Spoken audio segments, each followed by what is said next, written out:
success of these roams. So maybe more of a focus on the visioning in the early game and a little bit more aggressive, proactive moves from the team like we're kind of used to seeing from them. Well, first things first, here is an Inter-Champions League for game number 2. FlyQuest first ban, Aurelion Sol. CLG answer with Malzahar and Nautilus. There's Camille joining in for FlyQuest, so things should simmer back down to normal now for these bans. One thing we gotta remember, even though Aurelion Sol's off the table, this is leaving one of those 3 top laners at least open for Darshan that they were worried about. So many teams take Shen away from Darshan because it works very well with how CLG likes to play the game, moving around the map and fighting as a squad. Yeah, I think the tanks also work really well with how FlyQuest likes to play the game, and so CLG actually lending both of those bans there with the Nautilus and the Shen.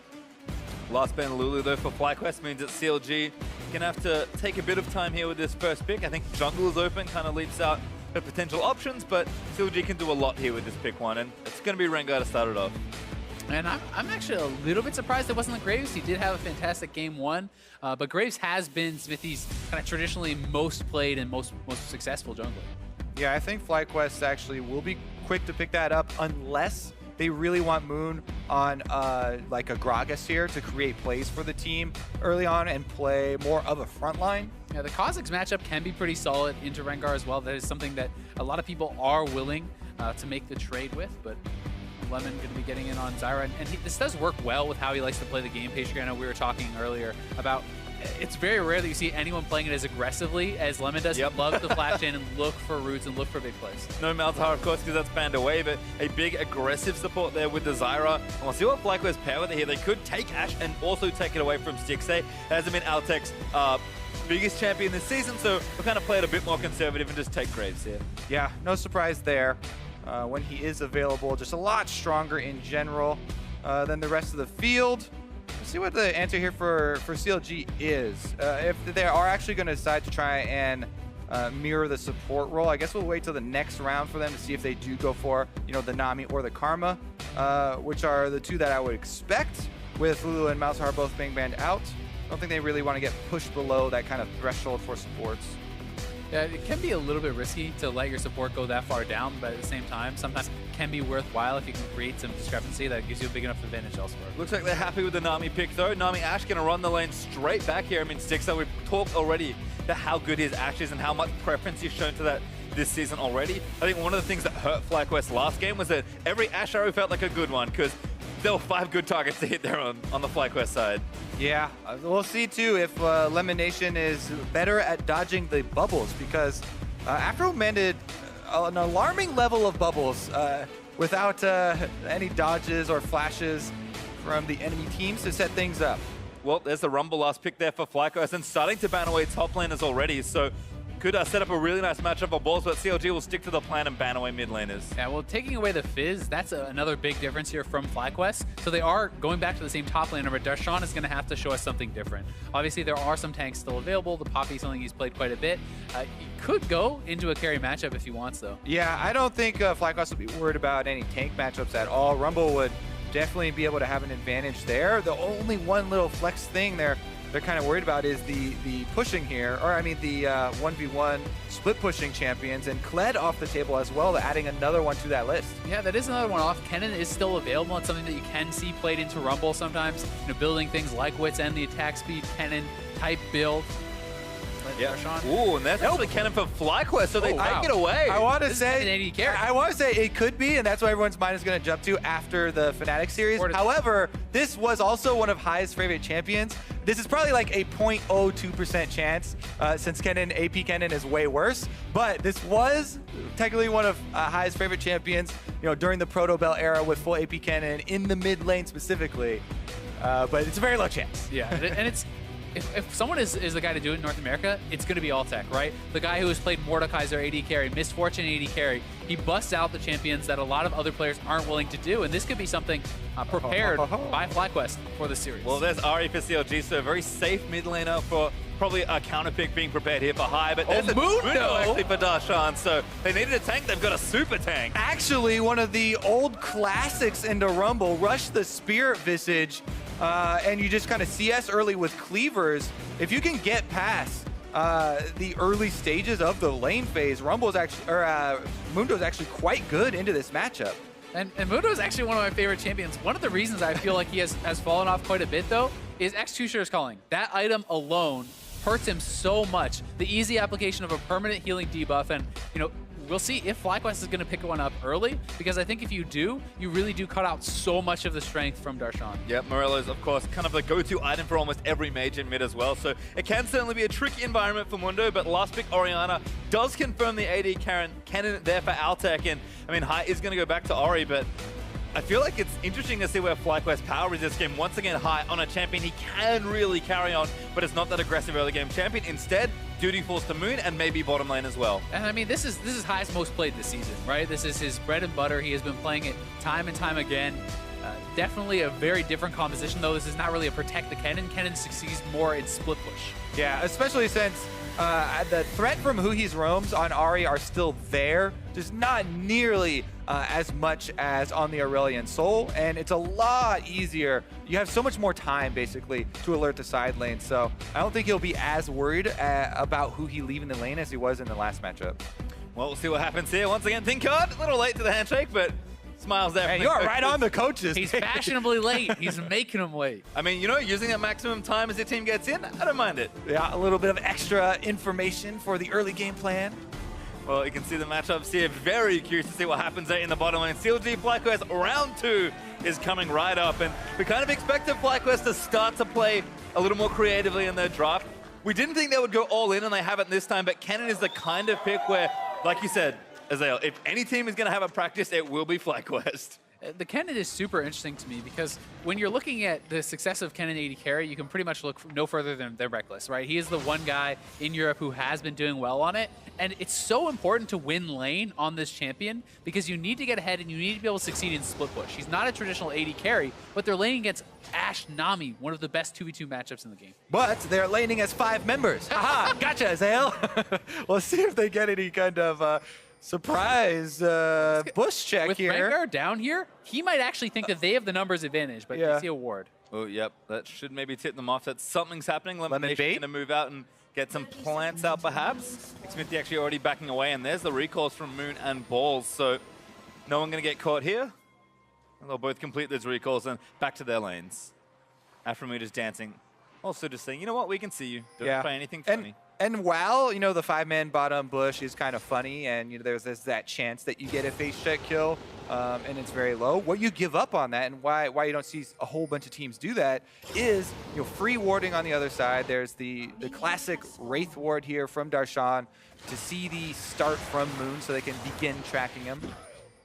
And that can be very important because Mundo, you know, knowing where the other jungler is, you want to stay safe in the early game. One of the big strengths of Mundo, though, is he CS's under the turret so ridiculously well. All of his abilities can be used to CS very easily there, and even though you're getting pushed in by Rumble, you shouldn't really lose too much because of that. Yep. Oh, can he get a small raptor, though? Going to get aggressive, throws a cleaver in onto Balls. Moon going to try and clear this out. Actually going to share a bit of XP. Balls, though, taking damage. Darshan is just sticking on this camp.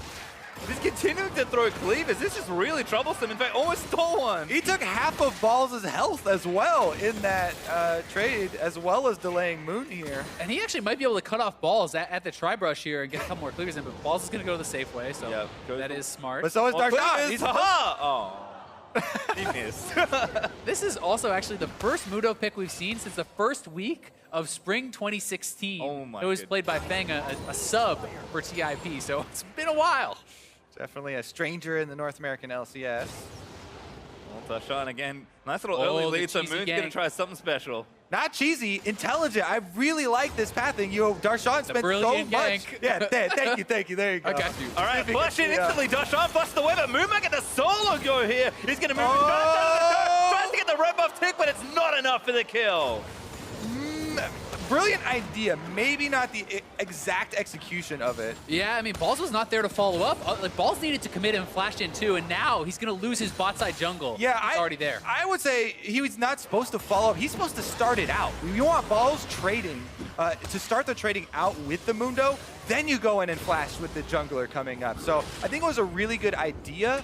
But maybe the coordination, the communication with Balls and Moon wasn't quite there, because just a tiny bit of damage from Rumble if he had started trading early, even if Darshan immediately backed off, would have been the difference there. Yeah, and one of the funny things about it is with how much regen he actually has with triple rejuve speed plus very high base regen on the Mundo, he didn't even have to base. He's back to full health, CSing at his turret. So this is one of the strengths of Mundo. You can hang out on your turret very easily, and once you're on a cowl, you're almost unpushable. Yeah, generally, if you don't die in the all-in, you're not going to die. So Yeah. Dashan just hanging out, letting balls push the lane in. Xmithy did get that blue up, and now that's a nice they're on throw. Moon. He has no flash. Too far forward. This could be first blood, but Moon, he's going to cut it out, dash it over the wall, but Xmithy's going to chase him down. Could be a close up, and who he flashes, and that's first blood. TP coming in from balls, though the collapse is here. Oh, Hui now, he's going to get a little caught out. Outside going to try and get something done. Hui goes down.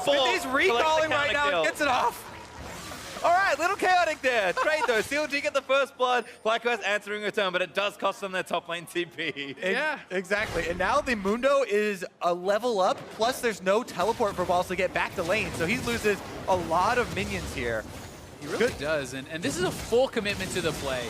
Both members flashing over, they know they're so deep, they need to get something out of this, and Hui's taking one for the team here. He knows it's a one-way trip going down, but actually pulling them away from the Rengar means it's just a 1-for-1, and they got first blood. Exactly, and we'll see if Balls is able to get up to those top lane minions in time. There's a large group at the turret at the moment, and he missed out on a few of the melee ones, but should recover a little bit here. Looks like things should be okay there for Balls. Darshan now going to make his first back as CLG fans continuing to rise their fanboat as the series goes on. I think the confident win in game one's probably going to help. Yeah, confident invade there from Moon as well, and he knows that Hui burned the flash over the wall to attack him. So when the action begins like this, sometimes it really does snowball. Everybody knowing that the flashes are down and looking to take advantage of those, especially when you do have teams like this that really like to get off the ground very early. You can also see Hui is actually going very aggressively for his build here. He's going to go straight towards a Proto Belt. So I'm expecting the Proto Belt Lichbane type build that was kind of made famous by Faker, and it was supposed to be the secret build who's going to bust out at Worlds. And people have played it a fair bit this season. Piglet, as a guy who's been using it quite a bit. It's a very exciting build. Yeah, definitely exciting. He's going to need some more CS to be able to complete it. Smithy actually gets chased down in the jungle. Yeah, Ball's actually going to burn one down, but Moon here first for the assist. Bowler is going to snare him up. No flashes here, except for Balls, and now he's going to move himself over. Blast code, not enough. Balls gets himself a kill. And out over the wall. Double buffs too, which is going to be pretty nice for the lane. And again, just continuing on with the aggressive moves there. So Smithy actually giving back a decent amount of gold. And even though a lot of it started out in CLG favor, FlyQuest now catching back up and taking a very small lead. Elimination may have face-checked that bubble a little too soon, but the stun looking in for Outtake does get it onto Afro moving Ignite. Down off a stick, they're going to try and turn it around. Elimination forced a bunch away. Stickstay looking for the 2v2 win. Afro so low, but he does not die. Everyone's safe in bottom lane. That is going to draw some jungler attention. All the members burning heals, ignites. Let's see here. More than junglers are coming. High, he just jumps into Smithy. Oh, Smithy, no, he's going to be there first. High, he's going to try and find it out, but he gets the snare down, cleanses out of the way. Whoa. Needs a shockwave, but it's not quite there. Stickstay still firing away, but Smithy can't get through the plants. The bowler, not enough.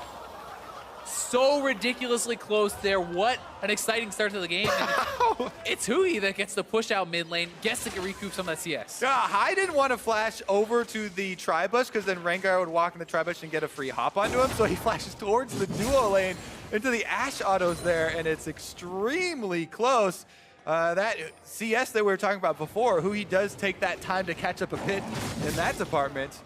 He's actually going Gunblade. He's not going Proto, so this is very interesting. All right, so I was going to make a joke about it, saying, hey, we've seen a lot of Gunblade, Lichbane, LeBlanc. Maybe that's the build here, and it looks like it actually is. Yeah, I mean, that's pretty funny. One of the big things to me about the LeBlanc one, though, is the single target health that she gets back due to the Qs bouncing around but still being classified that way, whereas Ahri, her orbs do count as AoE, so you get a little bit less there. Let's see about all this 5-member mid kind of cross they've created here, though. Everybody looking to make a play. I mean, Balls doesn't have much else to do on the top lane but push, so he's going to try something here. Hui, though, playing back, just going to wait for the wave and take that one down nice and safely. Smithy was up to the right just in case they needed it, but another play attempted by FlyQuest, going to get foiled once more. And I think a lot of that from FlyQuest was just being in position for a counter gank. You're not really going to be able to gank an Ahri with ultimate up very often like that. So being in position in case the Rengar ultimate comes in, because if Smithy committed to that, he would be the one going down. especially since his flash still has a good amount of time left to come up. Let's see about the warding this time around, though. That's just one thing that I was keeping an eye on last game from FlyQuest. They've actually redoubled their efforts here and a little bit more control in the river than previously. I'm going to go ahead and get blue buff as well. Huhi going to have to back a little ways away, actually taking down the scuttle. And I think a ward on the left side of mid as Lemon Nation also got to roam up there. Kind of knows that without his flash, he's a bit vulnerable, but that's back now. He's got his ultimate, should be safe. His Smithy makes his way to top lane. And this is a lane that you can actually tower dive very well because Mundo can tank that up with his ultimate. I think that's what they're going to set up here. Here they go. Already starting at Ball's nose, but he has to neutralize quickly. Smithy just goes under Darshan, going to tank it up, and that's an easy kill for the Rengar. And this is actually very big because the minion wave is here. He's going to lose these minions and the damage on the turret. He does have teleport. 15 seconds, he would probably need a Moon to head up there as well. And the turret's burning down with that red buff from Rengar. Turret's gonna be gone. It's gonna be gone before he actually revives. Instantly, but he's gonna get the shockwave back in high, taking too much damage already, but Moon maybe gonna save it high. Get dangerous game, gonna keep him alive! Woo! High on the edge right there. Let's see if Moon can actually travel down to the bottom side, though, because they know that Smithy stayed around at the turret to finish. Tower does go down on the other side. Moon continuing to play aggressively, but CLG still picking up a win there in the top half of the map. Huhi so close to the aggressive all-in, but Fly, they got the mid kill. They know there's two top. They're going to try and trade it for an Ocean Drake. Woo, yeah, the mid kill is going to ensure that they can go for this. They know that Smithy was up at the top side for a very long time at the turret, and FlyQuest will come away with the extra health regen. That's really big that Hai is able to survive a sentence. It looked like Hui could not hit his charm. I don't actually see when it came out. Oh, okay, the charm was actually on a Moon, so a late charm there. He needed to, when he flashed, you want to do the flash in with the immediate charm. You have to hit that, because Hai was actually cleanseless. That would have been a pretty much free kill had he landed that charm, but missing that is very big. And the key, I think, is that Hai was also flashless. So sometimes you'll hold on to that charm because you're expecting the flash reaction to your flash. Uh-oh. Lemon caught out. Yeah, that's instantly the kill, but Outside going to try and turn it around, stuns it onto Afro. Looking for Sticks, they does land the stunning Outside. Aggressive, but the heal's going to keep Afro alive now. Darshan down here as well, and Outside completely caught. Darshan swoops in for the secure.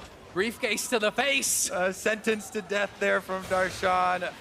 Meanwhile, let's take a look at FlyQuest. Ball's only option is to push the lane since he uses teleport and canceled it there and should be able to get a few minions. But man, Darshan's up to that Spirit Visage. That's what we were looking for. Rush on him, and he will be able to deal with this Rumble no problem from now on. And one of the biggest concerns is not even that he's at that point, it's that you don't have the safety of your turret. Because Mundo can chase you down and kill you in an extended fight very easily in a matchup like this. So anytime Moon shows elsewhere on the map, Balls has got to be careful topside, because this is a long lane now. I think in general, top and bottom looking good for CLG, but we can look to mid lane to where FlyQuest are looking good. Huhi has tried a few aggressive plays, but hasn't quite worked out yet. Hai up in CS looking at 20 with the Morello Nomicon on the way soon. I mean, if there's ever someone to look to for FlyQuest, it's almost always Hai. Orianna set up once again to have a very strong game. Yeah, he certainly is. Thanks to the kill from Huhi, he's pretty much even on gold, so he will have some combat power, but I do feel like going for a build like this with the Gunblade on the Ahri, you're going to have to try to get something done early. It feels like very much like a dueling item, not really a team fight, powerful build. So he has to either get it into split push or start really kind of taking over in mid lane, I feel like. Again, looking for charms. Lands on the Hai. Damage back is good, but Hai holds on to his summoner spells. They are back up, so this is going to have to be a big all-in from Huhi to work Shockwave in. Huhi going to take a lot of damage on that trade. Smithy hunting as well. Both junglers, I think, trying to get something happening in the mid lane. Counter gank. Looking for the briefcase, lands it, but not going to dive straight in this time. Huhi doesn't have too much to work with. Cleave is continuing to be thrown out, but Hai gets out from under that one pretty easily. Looks like Lemon left. Oh, sorry. Afro left as well. Stixay, though, just going to farm this out. Yeah, bottom lane has to watch out for the Ash arrows. Anytime this Rengar roams even close to the bottom side of the map, the Zyra is a very vulnerable target. Elimination has his flash up now, so he could flash the first arrow. Doesn't want to have to use it there, though. Like, continuing to try and zone in mid lane. Did stay around after all the action dissipated. Elimination looking for Afro. Not going to find him. There's a ward in that brush, but that should be swept out here by CLG. Yeah, he actually timed his Zyra snare there with the end of the sweeper that was going on and putting the ward down there. So ensuring they can only get 2 shots on it. But again, Mundo going where he pleases for pretty much now on into the rest of the game. Yeah, I really don't feel like there's any real time that the Rumble can just straight up 1v1 you unless it's like you get super ahead. So it's going to be tough. But one thing that is a little bit concerning for FlyQuest is while Altec is doing fine in lane, he certainly does not have a lead, and he does not look like he is in a position to really take over in this split push. And I'm going to be interested in tracking his build, seeing if he tries to try to build into someone who can deal with Darshan in their side lane or who he's looking to really try to match up against. Well, first part of that would be the Blade of the Ruined King.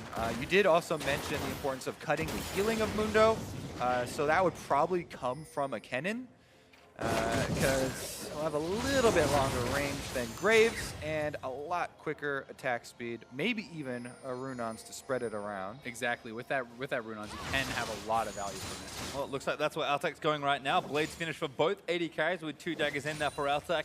Morello Nomicon also finished there for High, and the Gunblade's now done for Huhi. So a lot of those initial items are now being completed across both sides of the rift. So we'll see if these teams can kind of parlay that into a bit more of a fight. But Darshan now looking for mid once again. Yeah, Huhi's sitting there just in the fog of war on the little edge of that mid lane to try and go for more attempts onto High. Meanwhile, Moon has been shadowing mid lane over and over. FlyQuest are aware of the focus that CLG are trying to bring into the mid lane, and he's setting up counter ganks. Right now, though...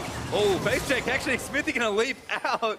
Moon, though, does quick draw away and should be safe. And it's important to note that was actually a trinket ward, you know, not like it's a blue ward there, so he didn't actually see Smithy coming into his side of the jungle. It doesn't give them much vision.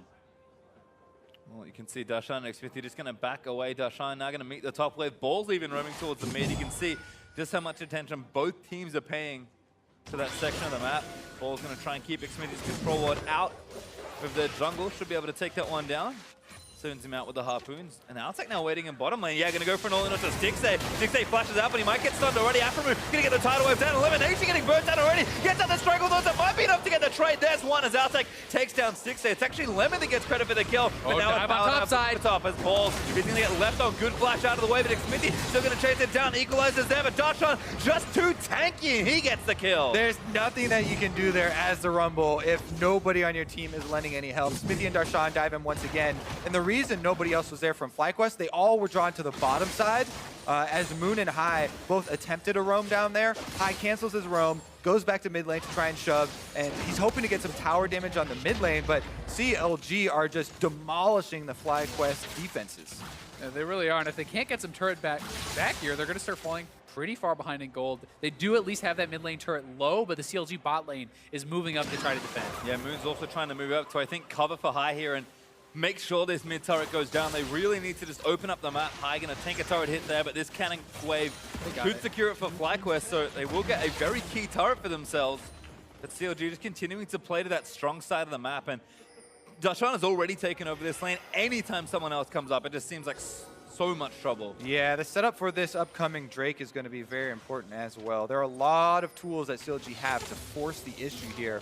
With Ashe, Rengar, and Ahri, FlyQuest have to be very careful about the positioning. Aphromoo also just dodging out of the roots. Elimination trying to clear this vision out, but Smithy going to jump on a Lemon. Lemon has to get back immediately. Burns that flash. One less tool to reposition there for FlyQuest.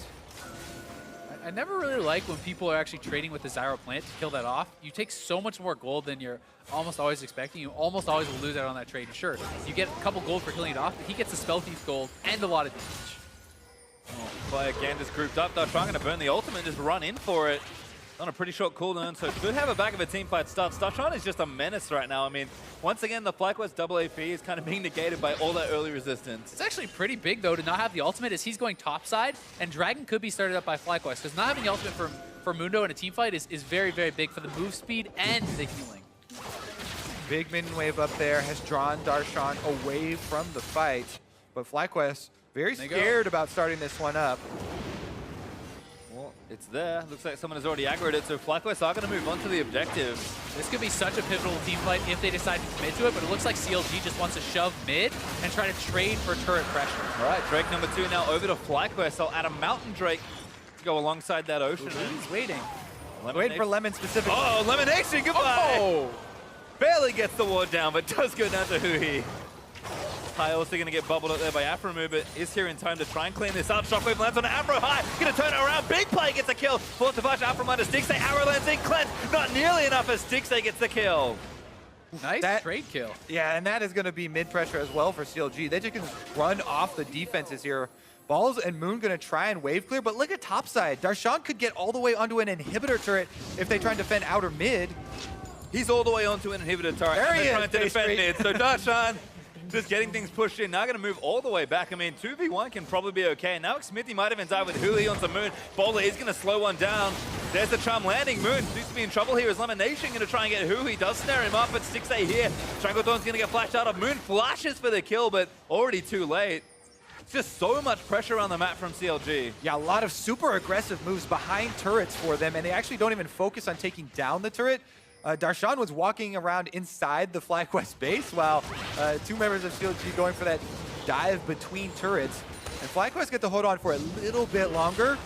The time is definitely working against them, though. It's getting very scary for FlyQuest, and you wonder what it looks like when they finally do pull the trigger. And here's that pick once again, and that is just an instant deletion. There's no chance for Lemon being able to react. Nice. What a horrible side view here. In case you didn't really get the story of that game. Because he didn't realize how dead he was. And then back to mid lane. High is trying to come up to defend this turret. Does get a nice kill onto Afromu, but Stixay going very aggressive, knowing Smithy is flanking. And CLG have been camping mid for so long here. They've been throwing top lane roams, jungle roams. Everybody's been trying to attack mid lane as well. FlyQuest, though, finally getting some gold back for themselves. That's a very crucial turret. And they actually go up in outer turrets here against CLG. Yeah, good bit of gold there for FlyQuest. Now, just under 1,000 gold between the two teams. And Alsac with the Runans can now shove the waves pretty hard and maybe contribute very meaningfully to a team. But it's FlyQuest starting up Baron. I was asking, what does it look like? Oh, Smithy not going to get trapped down. He's going to flash, but Moon's going to chase him down. Going from Wolflands in, but that's a blow up onto Alsac. Goodbye. Arrow hits an elimination. Hui turns the fight around. Smithy does fall down, but Hui now still chasing away. From the side. High needs to find a big shockwave, but Moon is going to die first. The charm's going to land, and now High is going to get caught. He can get chased down by their shot. Guess what?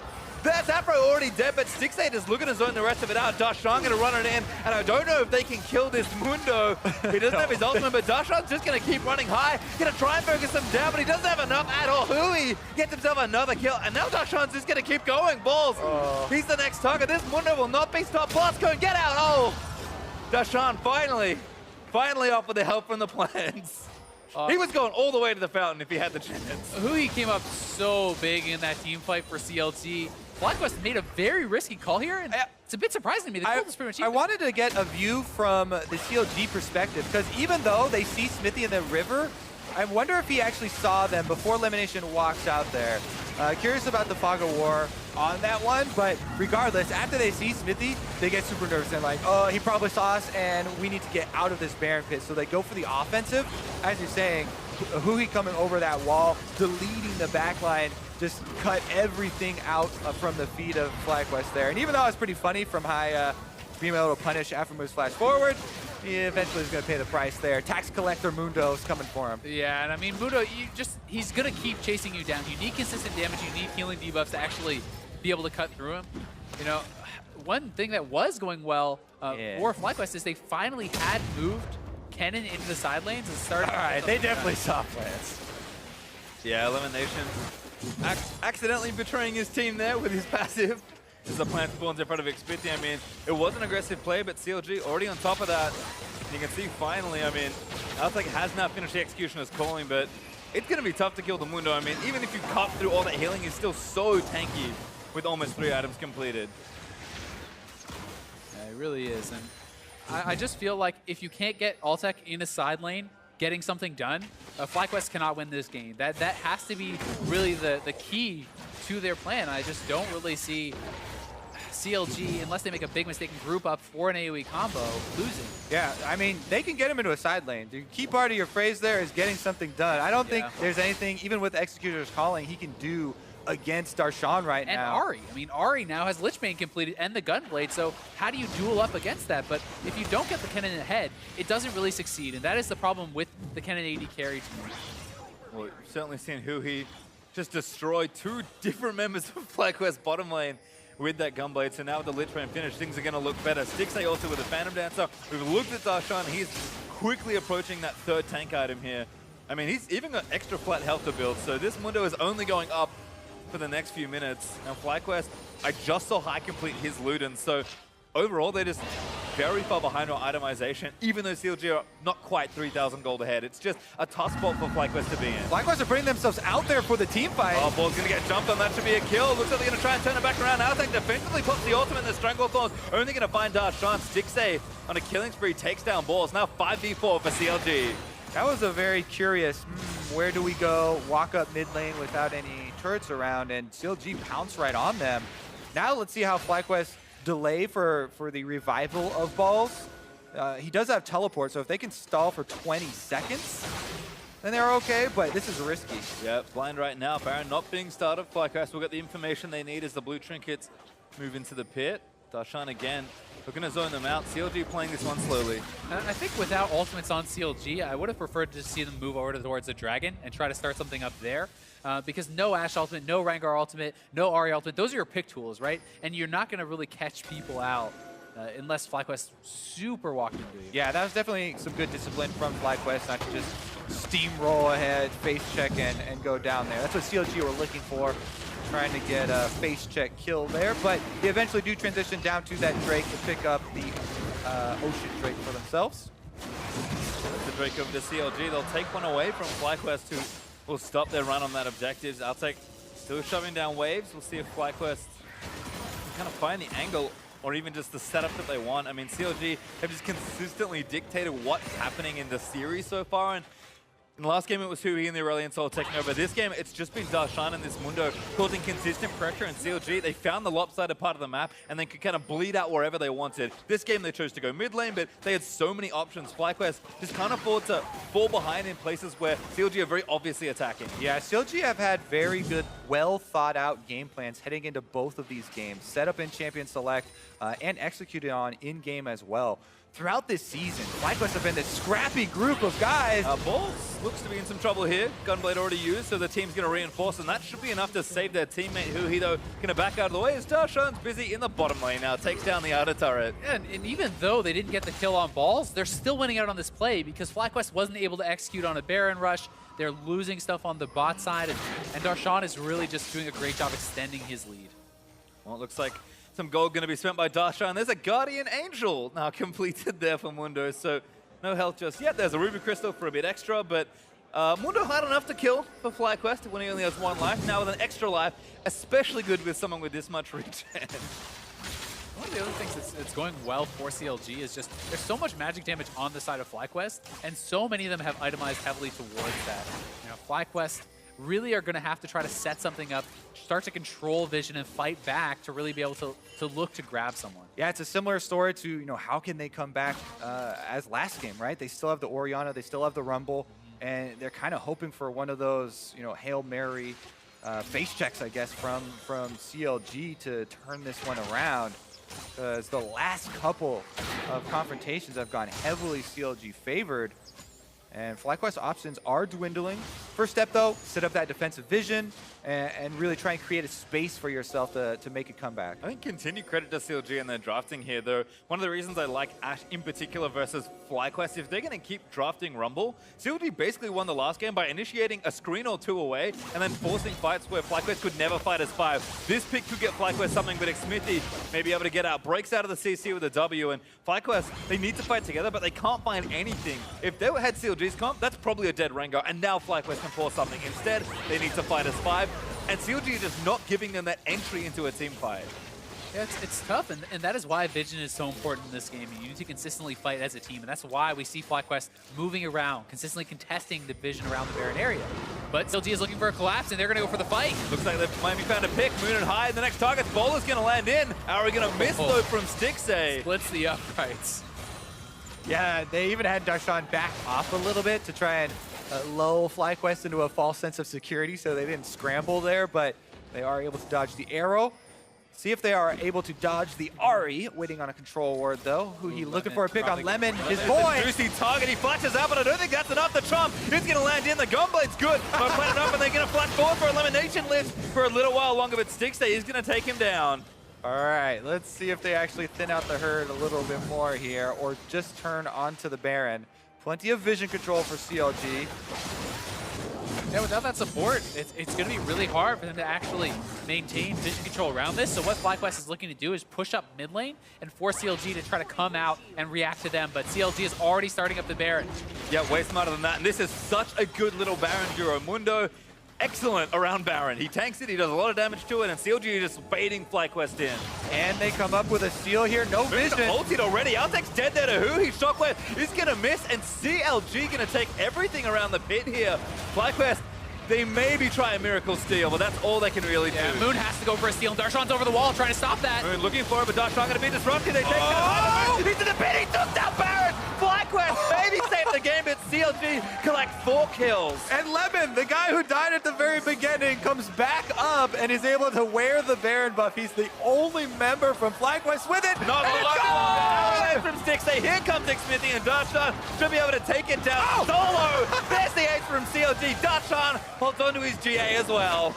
And they're going to push straight into the base. They could potentially look to end the game here. 20 seconds on high. Well, CLG crashing in. They're going to look for it here. A top inhibitor will fall down, and a big wave behind them. CLG, though, they'll back out from the area, but they took so much off FlyQuest there. Yeah, I think it'd be a little bit risky for them to try and end here as the timers are coming back up for FlyQuest, but even though they don't get that Baron, they still have a very big lead, and now the inhibitor wide open up there. Let's take another look at the steal. You can tell from the very beginning that Moon, even though he's attacking the Mundo, has his eyes on the health of Baron. As soon as it gets down to 1,000 here, actually already comboed, so it's just a pure smite. Smithy smites first, and Moon gets the second smite there. It was like 110 health or something, and able to be cool under pressure. It's one drop in the bucket, though, for FlyQuest, as they're definitely going to need some more moves to keep themselves in this game.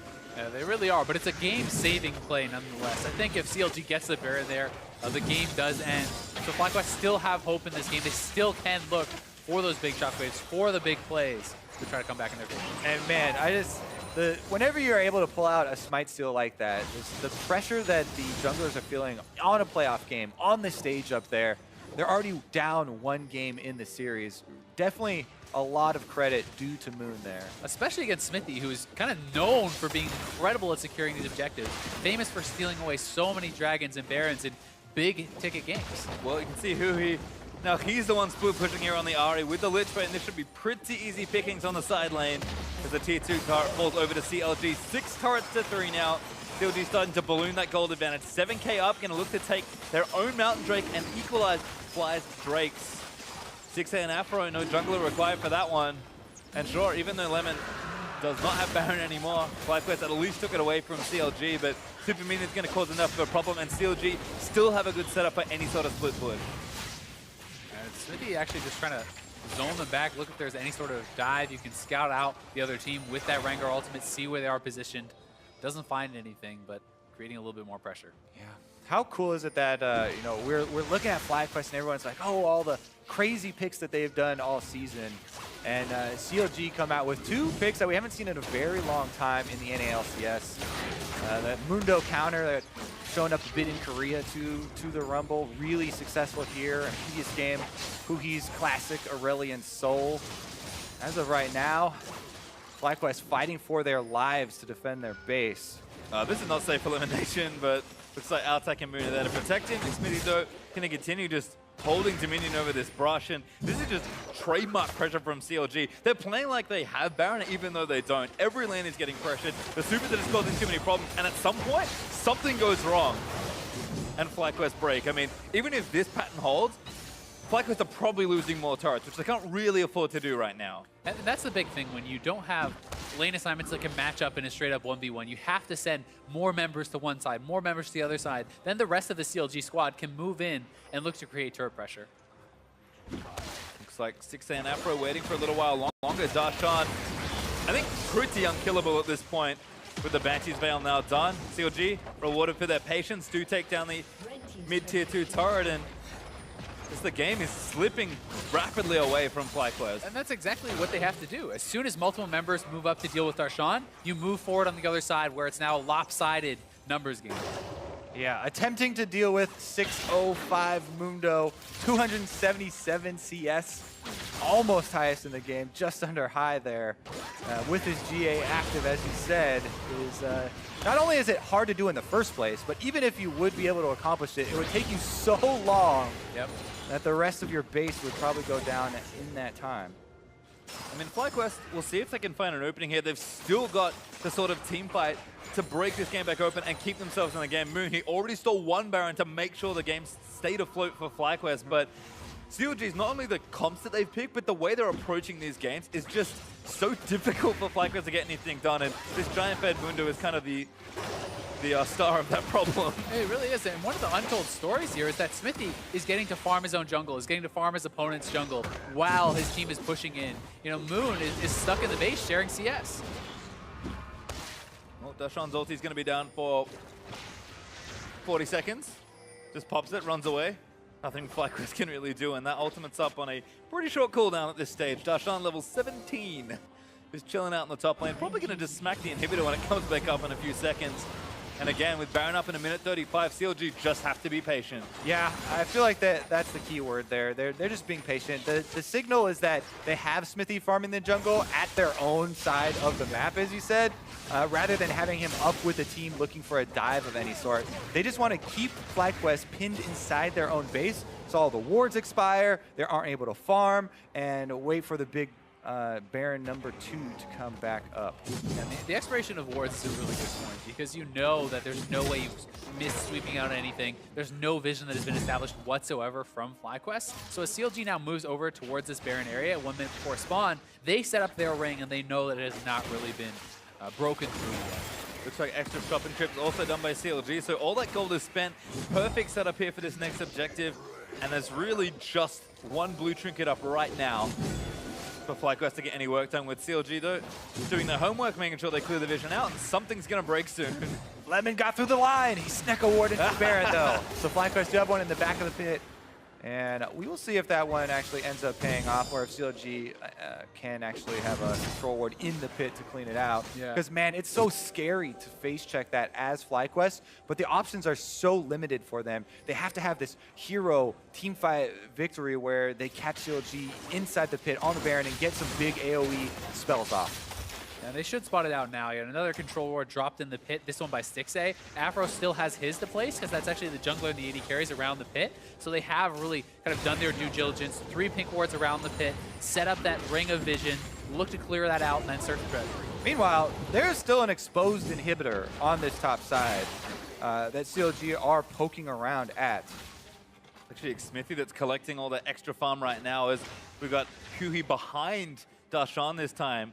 They're going to try and get the split push done. Going to look to try and take this tower. Might even just dive in onto balls. Huey though with the Lich Bane, able to take this turret down. This is what we talk about when forcing 2 different points on the map. They trail on the split pusher for bottom while starting out the Baron, and that's where you make those decisions from the other team. FlyQuest are going for the Baron one to try and force. It's a 4v3. FlyQuest aren't going to get many other shots, and Darshan and Huey going to try and end the game. Yeah, FlyQuest, speaking of shotgun, they need to make the right call right here, because Balls is left defending by himself. The turrets are going down, and the minions are crashing in. Darshan is aggressively face tanking and not taking too much damage here. Looks like Smithy going to find a pick. Moon left stunned up there by the arrow as the leap on its elimination is going to force out the ultimate from Zyra. They're just trying to delay them. They're on the second Nexus turret already with this Lich Bane. It's going to go down fast. I mean, Darshan also still has his ulti, so he can help heal back up right if he needs to. And look, just still continuing to do damage. High seal already, but Darshan pops the ulti and runs away. And this is where they're able to turn around to the Baron, because the bottom inhibitor now gone allows for the extra pressure.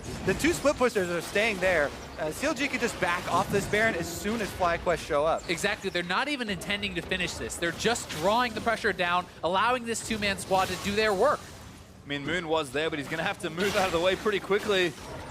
Well, CLG just might take the base. Again, continuing to just keep the Baron interested. I mean, Moon, he's there. He wants to try for a steal, but he just can't stay around forever, and eventually he has to leave. CLG going to be very patient. He doesn't have to. CLG actually don't have vision on him. Oh, they're going for the finish. Oh, looks like Baron goes down. Moon finally has to give it up. I think tied away for Aframu just to keep him out of the pit, because I don't think they could see him. Moon with a sweeper, very patiently waiting in that piece of brush, but Inhibitor in the bottom side down, still one open there on the top, and mid is awfully exposed. CLG with Baron, gonna look to close the game here. And CLG deserves so much credit for this setup. I think they played exceptionally well from the Vision game to the two-man squad trailing, forcing FlyQuest in this tough decision between Baron and base defense. That's exactly what I was talking about with the 2 different points on the map. And now they have Baron buff to finish out the game. Bottom Inhibitor still down. They could easily push mid and top at the same time and force FlyQuest into, you have 0 time, so the next team fight you see will probably be FlyQuest just rushing for something that doesn't look great just because they have to throw everything out there, or else this Baron plus Elder Dragon team will just steamroll through to your next. And there's Elder Dragon for CLG, so FlyQuest is going to have a mountain or 2 to climb if they're going to keep themselves in this game. An Omewrecker has been completed for Darshan. I'm not sure if that's a celebration or... Which turret is he going to use it on? There's only 2 turrets left in the whole map for FlyQuest.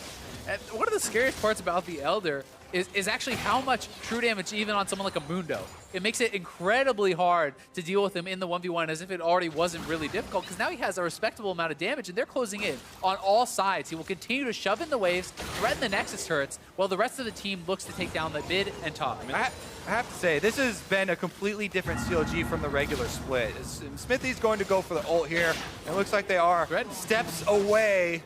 Oh, goodbye Zara. Darshan already got a kill. Moon actually under the turret. We're going to go down here as well. Darshan moves in his hand. I think it's a big ultimate. He's still going to go down to Darshan, who just cannot be killed. Stixay grabs the double as Balls goes down. That's an X for CLG. And game 2 going to go over. CLG 2-0 up in the series as the Omewrecker celebrates on the last Nexus turret before the Nexus itself is spelled by Counter Logic Gaming.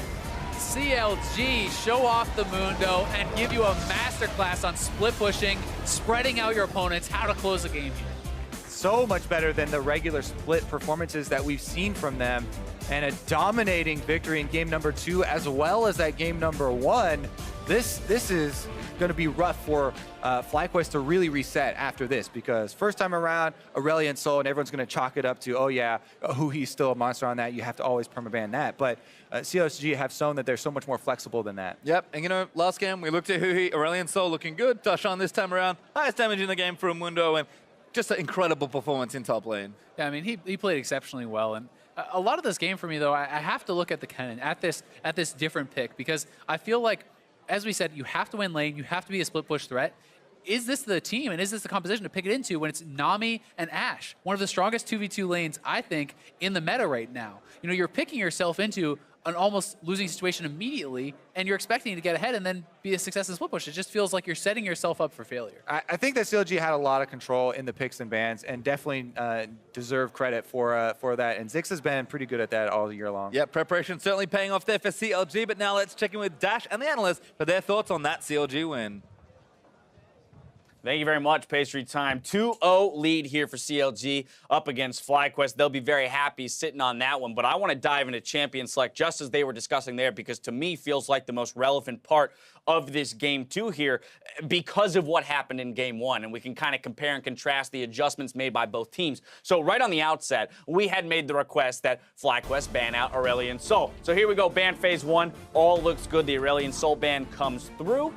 And so then if we go ahead and immediately fill in pick phase 1, the 2 big things I'm looking at here, Mark, the Nami pickup by CLG that Azael just talked about, as well as the Rumble run back here by FlyQuest. Yeah, just to touch on the Nami pick, we were talking about, oh my god, Aurelion Sol's crazy all last game, but one thing that was not talked about enough was how great Aframu's Nami was. The bubble accuracy was great. That's one of the big things between a decent Nami and an excellent Nami is how well you can land those bubbles. He was nailing a ton of them, and that is one of the things that lets Counter Logic Gaming's bot lane actually stand up to this aggressive Kennen Zyra bot lane as well. Anytime that there was action down there, you saw them trading pretty much evenly. Yeah, and it's so strange too that they went with a Kennen here, because I don't feel like that really helped the composition too much, because there's still things on the table. Lucian, even Jhin, etc. Like, there's tons of things that you can pick. You can even pick like Zyra Caitlyn as a bottom lane.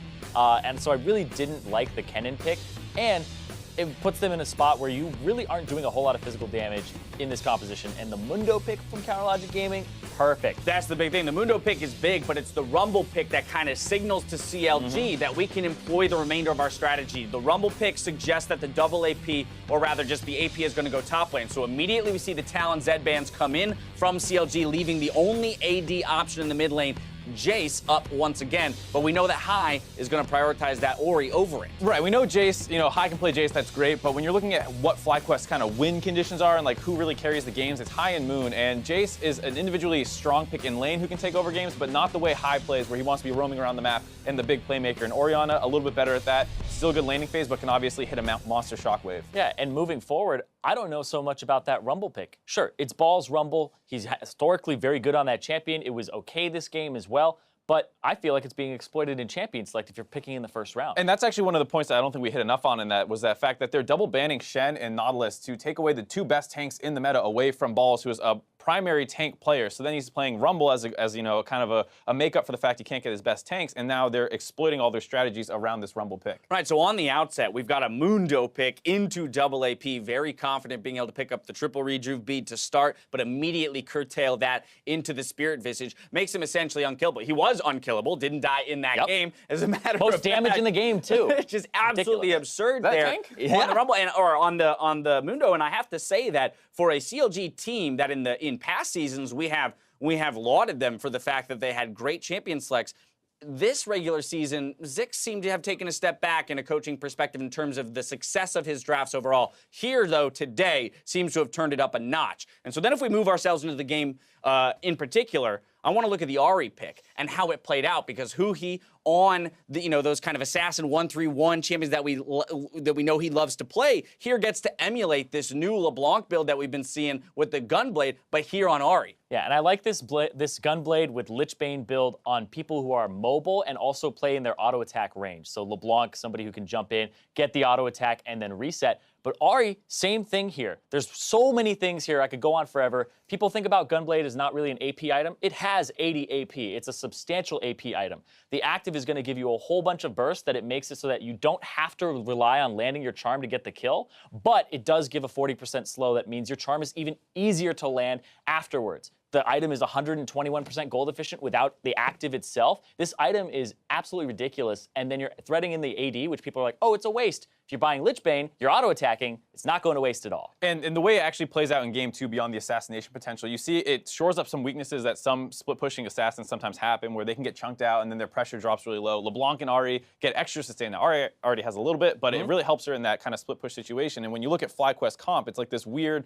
no-tank, kite back, drop Ahri, Rumble, Orianna ults. And then in the meantime, CLG's just splitting you apart, so you never get the ideal team fight. Yeah, and that was a problem I had in the first game as well, is Counterlogic Gaming had a composition that could group up, but it could also 1-3-1 you very heavily with an Aurelion Soul and a Fizz. They go with something that can also 1-3-1 you again, and both times FlyQuest, Rumble top, this is a team that wants to group. They're not going to split push. They're going to try to 5-man death ball you, and CLG are playing around that. And that's the thing, while we see CLG spreading the map out, really, kind of creating chaos and forcing FlyQuest into many micro decisions of who they're going to send where to answer to what, we get to that point where FlyQuest, and in a very high-like fashion, they just make a call for Baron. And this is the replay, the big replay we're going to show 20 minutes in. Baron call from FlyQuest gets turned by CLG. It's barely spotted, too.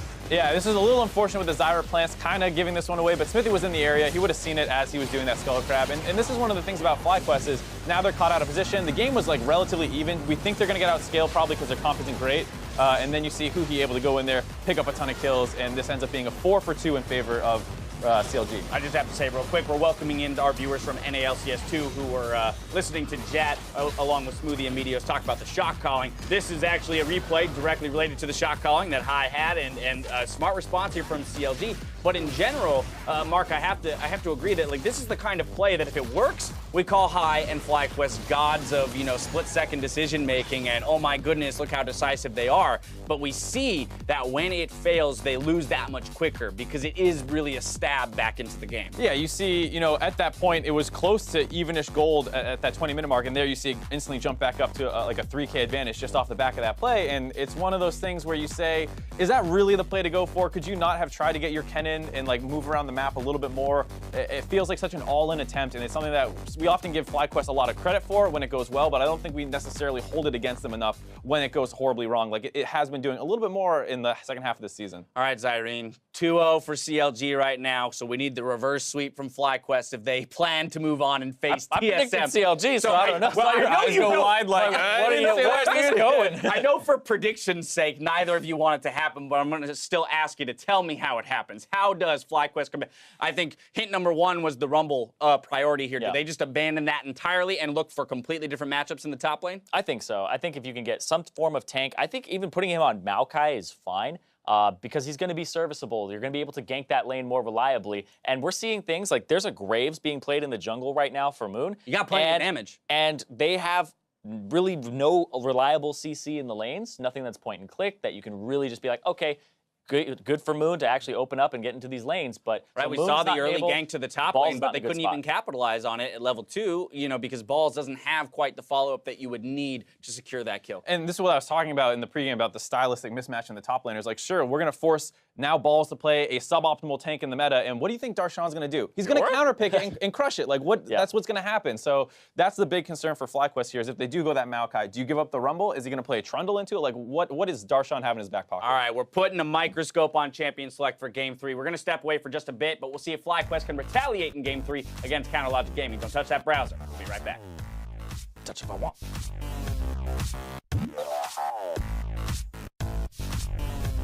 How's a FlyQuest jersey? What the? I doubt it. Where? No, really? See? Yes, FlyQuest. Oh, yeah, it's my sister. It's a guy. Oh, what? Is it my dad? That's my brother. He's no flash. Too far forward. This could be first blood of Moon. He's going to cut it out, dashing over the wall, but Xmini's going to chase him down. Could be a close up, and who he flashes? He's waiting.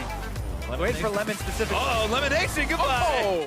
Come. They had a back, right? Are you good? I'm dead. I'm supporting. Yeah, we can go, guys. Go, arrow. I got Zarya. I'm waving. Go up. Ori's not here. Going. Go for a steal. Darshan's over the wall, trying to stop that. We're looking for it, but Darshan going to be disrupted. They take it. He's in the pit. He took down Baron. FlyQuest maybe saved the game. It's CLG collecting got a kill. Moon actually under the turret. We're going to go down here as well. Darshan moves in his I think it's a big ultimate. He's still going to go down to Darshan, who just cannot be killed. 6-8 grabs the double as Balls goes down. That's an X for CLG. And Game 2 going to go over. CLG 2-0 up in the series as the Unbreaker celebrates on the last Nexus turret.